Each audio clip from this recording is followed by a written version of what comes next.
Hey vinyl community, this is Chris. I'm here to do a video.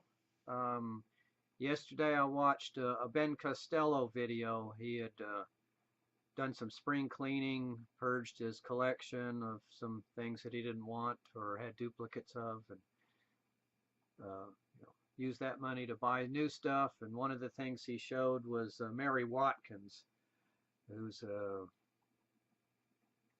singer, keyboard player, writer. And this was an album put out on the Olivia Records label. And I commented that I had some other things that were on the Olivia label, and so he suggested that I show those. So I'm putting together a video, and not sure exactly what to call it. I don't think I'll call it Gimme 10 Olivia Records, but maybe Gimme approximately 10 feminist records, because that's sort of what they're oriented around.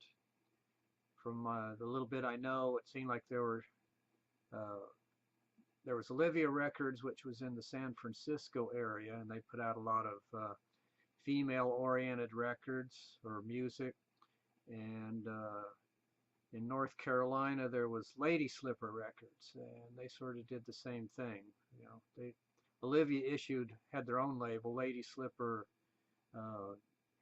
put out a lot of other labels, and I think there were a few Lady Slipper albums put out. I've got one or two of them, but so I'll show what I have in this genre, and so here we go. First one is one of the mainstays of the Olivia label, Meg Christian. I Know You Know. This is 1974. She's a singer, amongst other things. So there's the Olivia label. And a lot of these different albums are going to sound the same, or they have a lot of continuity because they draw from the same group of musicians. So in addition to Meg Christian, there's also Cris Williamson, Margie Adams. I've shown one of her albums before. So classical guitar, bass, cello, some synthesizer. And here's 1977. Face of Music on Olivia label.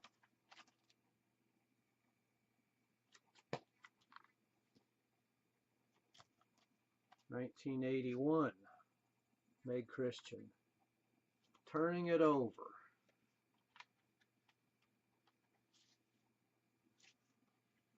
So a blue label. The other one was that maroon color.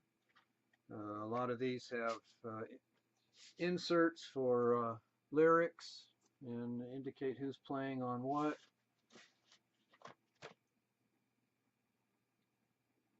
This one has Mary Watkins, the musician that Ben Costello showed. She's on keyboards. Cris Williamson again, Margie Adams, Robin Flower on mandolin. I'll show a Robin Flower album.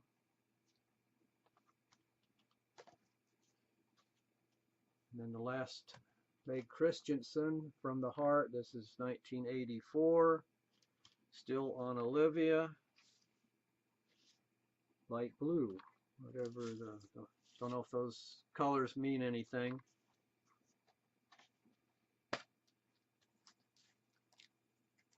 And then another mainstay of the Olivia label, Cris Williamson. The Changer and the Changed, 1975. This is a second edition. It indicates up there, remixed for improved sound.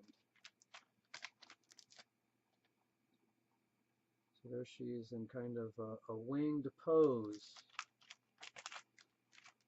And this one has Meg Christian supporting her. Margie Adams, so some of the same musicians. A lot of other musicians on here besides, but singer, amongst other things. Strange Paradise. This one she's doing a lot of keyboards and synthesizer. The title song starts out with kind of progressive keyboards, but after that it sort of lets down. A tan label.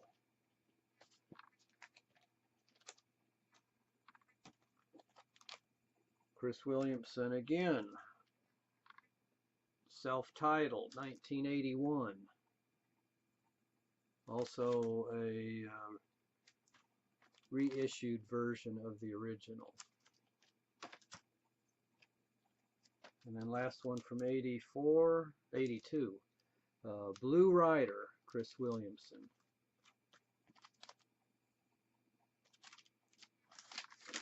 And what do we have on this one?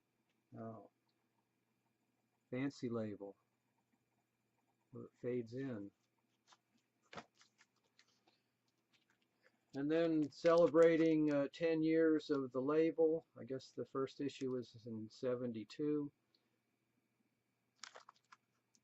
The joint concert, Cris Williamson and Meg Christian.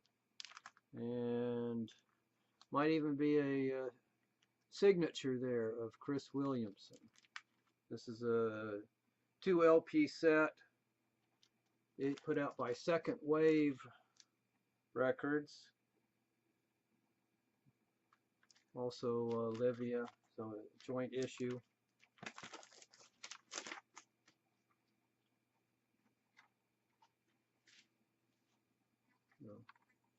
Olivia label, even though it's has joint Second Wave there. And Margie Adam, Naked Keys. So this is a solo keyboard album on the, she did supporting work for the other people.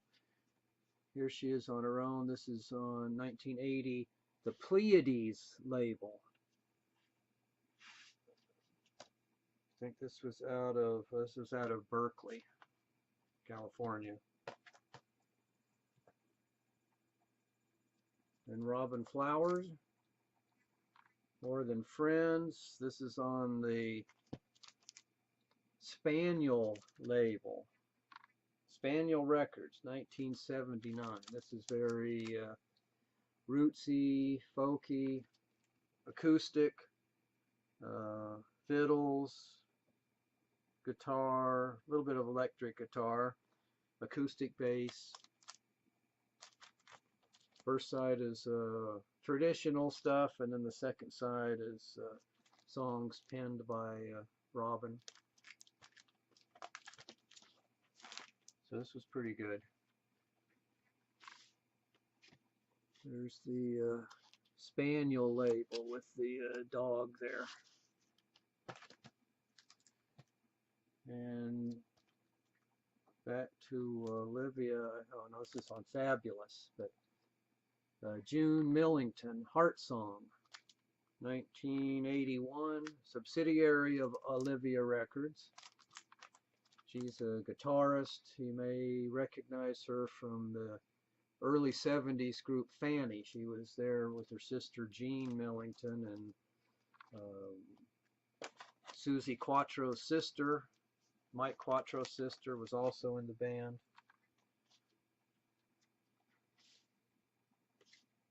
The Fabulous label.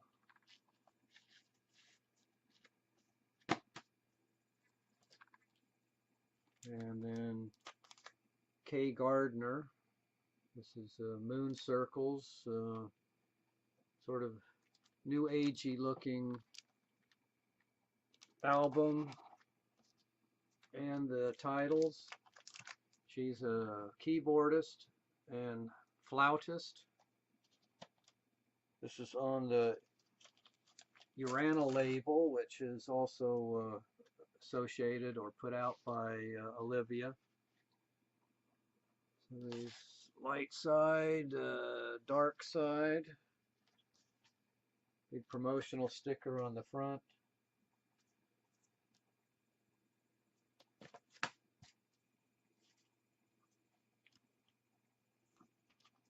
Another one, second wave, Barbara Higbie, Teresa Trull.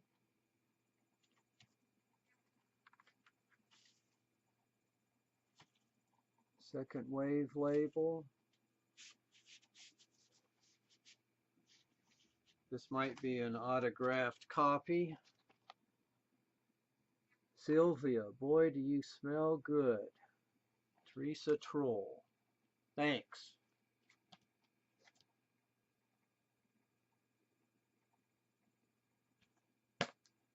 So a slower side and a faster side is what they describe this as. And Holly Near, singer, writer. This is a live album. Redwood Records from San Francisco, live at Pitchell Players Cabaret.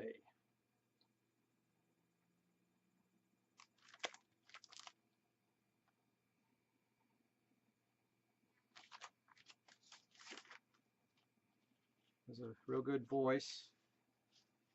There's the Redwoods label.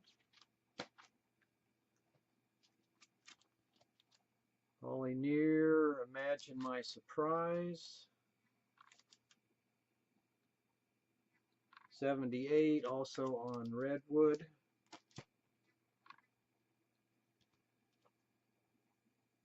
Fire in the Rain, 1981 on Redwood. Holly Near. June Millington provides some guitar support. And then the last few, just to, we're done with the Olivia Records, so this is Alix Dobkins. Lavender Jane Loves Women, 1975.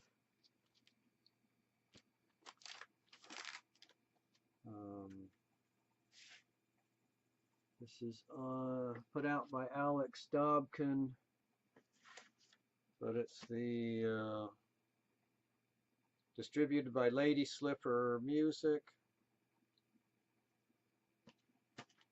And the label is, maybe I'll find it on this one.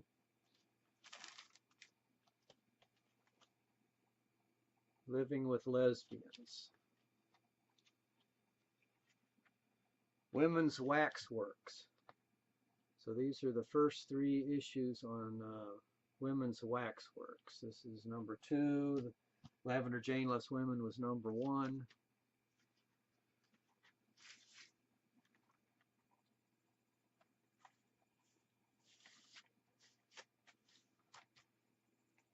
And then Alix. This is number 3 on Women's Waxworks. So this first one had Gardner was co-producer and I think provided some of the instrumentation. So again, a lot of overlap between all of these.